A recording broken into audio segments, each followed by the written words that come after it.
Bonjour et bienvenue pour cette nouvelle séquence des paroles de la vie éternelle avec Marc Joseph. Nous sommes aujourd'hui le 1er juin 2023. Encore un jour de grâce avec Jésus-Christ. Donc je suis revenu te dire ce matin, pas de panique. Jésus-Christ est avec toi. Il a donné sa parole. Il n'a pas dit que les choses seront toujours faciles. Et Jésus n'a pas dit qu'il n'y aura pas de difficultés parce qu'il est avec toi. Mais il a dit, si tu crois, tu verras la gloire de Dieu dans ta vie. Il a dit, ne crains pas, crois seulement. Il a dit, ta foi t'a sauvé. Ta foi que tu as en Jésus-Christ. Cette foi-là a la puissance et le pouvoir de te sauver. Donc, rappelle-toi bien que Jésus-Christ est avec toi tous les jours, jusqu'à la fin du monde. Autant que le monde existe, Jésus-Christ est avec toi. Quand le monde n'existera plus, c'est que toi, tu seras déjà avec lui, dans son royaume. Donc, Jésus et toi forment une chaîne que personne ne peut rompre. Personne ne peut séparer. Paul a dit, mais qui me séparera de l'amour de Christ? L'affliction, la maladie, la richesse, autre chose? Non, rien. Jésus promet d'être avec toi, quelles que soient les circonstances. Que son Seigneur soit béni. Seulement toi, souviens-toi et n'oublie pas cette réalité qui est très importante pour ta vie. Alors, nous allons continuer notre lecture dans l'évangile de Marc, cette fois-ci au chapitre 6. Nous avons vu comment Jésus a envoyé ses disciples en mission. Il les envoie en mission en les disant, ne prenez rien. Prenez pas des vêtements, des machins, des choses comme ça, vous prenez rien. Ils sont partis, comme Jésus l'a dit, dans la foi, sachant que quand Dieu nous demande de faire quelque chose, il faut accepter d'avancer par la foi et au fur et à mesure, il nous donne les moyens d'avancer. Quand il est avec nous, il connaît les besoins en temps réel et il saura aussi les combler en temps réel. Souviens-toi, n'oublie pas que Jésus-Christ est avec toi pour gérer ta vie en temps réel. Là où tu ne maîtrises pas, lui, il en a la maîtrise. Nous allons lire dans Marc chapitre 6, cette fois-ci au verset 12. Les disciples de Jésus partirent. Ils prêchèrent la repentance. Ils chassaient beaucoup de démons. Et ils oignaient d'huile beaucoup de malades et les guérit. Jésus les envoie en leur donnant pouvoir sur les esprits impurs. Nous avons lu au verset 7, alors il appela les 12, il commença à les envoyer 2 à 2 en leur donnant pouvoir sur les esprits impurs. Ayant reçu pouvoir sur les esprits impurs, là au verset 12, il dit, ses disciples prêchèrent la repentance et ils chassaient beaucoup de démons. Ils prêchaient la repentance.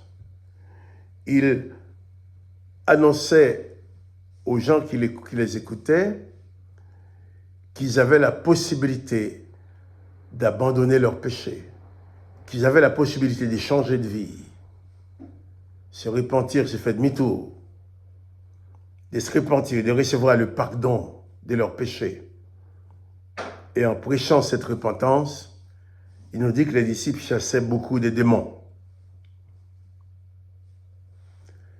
Je suis obligé de répéter encore que dans l'Ancien Testament, on voit des hommes, on voit des démons dominer sur les hommes, mais on n'a jamais vu un récit dans l'Ancien Testament où un homme domine sur les démons. Mais sauf Jésus-Christ l'a fait pour la première fois en Israël et maintenant ce sont ses disciples qui prennent la suite. Ils chassèrent beaucoup de démons et oignaient d'huile beaucoup de malades et les guérit. Voilà. Lorsque Jésus est avec toi, tu as le pouvoir sur les démons. Tu as la capacité, la présence de Jésus en toi te donne la capacité de chasser les démons, de chasser les esprits impurs. Tu donnes la capacité d'exercer un pouvoir absolu sur les puissances de Satan. Si tu arrives quelque part, il y a un démon, avec la présence de Jésus-Christ qui est en toi, c'est le démon qui doit être tourmenté. C'est le démon qui a un problème, mais toi, tu n'as pas de problème. Parce que la puissance, le pouvoir, l'autorité est avec toi. D'ailleurs, nous avons lu il y a quelques semaines, lorsque Jésus entrait dans la synagogue, et les démons qui étaient là, qui disent, mais Jésus, qu'y a-t-il entre nous et toi? Tu es venu pour nous perdre. Et les démons aussi, le démoniaque qui vivait dans les tombes, à Gadara, disait à Jésus, je sais qui tu es le Saint de Dieu, je t'en prie, ne nous tourmente pas. Si la présence de Jésus-Christ est en toi, le démon sera toujours tourmenté en ta présence. Pourquoi? Quand tu es là, Jésus-Christ est aussi là. Il est avec toi tous les jours jusqu'à la fin du monde. Il chassait beaucoup de démons, il oignait d'huile, beaucoup de malades et les guérit. Je tiens à faire remarquer les textes ne disent pas qu'ils ont prié pour les malades. Souvent, on nous dit on va prier pour les malades. Mais les textes ne disent pas que les disciples ont prié pour les malades. Jésus ne les a pas envoyés pour prier pour les malades, il les a envoyés pour les guérir, avec la capacité de guérir. Mais souvent, au lieu de prononcer la guérison sur les personnes que nous rencontrons, nous prions, nous demandons au Seigneur avec instance de venir les guérir. Oh, Jésus n'a pas dit. Il lui a décidé de prier pour guérir les malades. Il t'a demandé à toi de les guérir. Tu dois, s'il faut les rendre d'huile, eh bien tu peux, oui, les rendre d'huile, comme il est dit ici. Mais si tu poses la main sur les malades, tu poses la main, tu ordonnes leur guérison au nom de Jésus.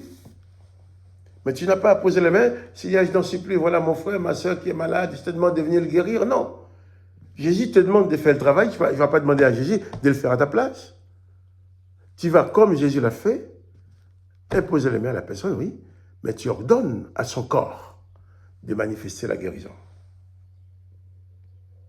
Mais pour cela, il faut croire que tu as le pouvoir.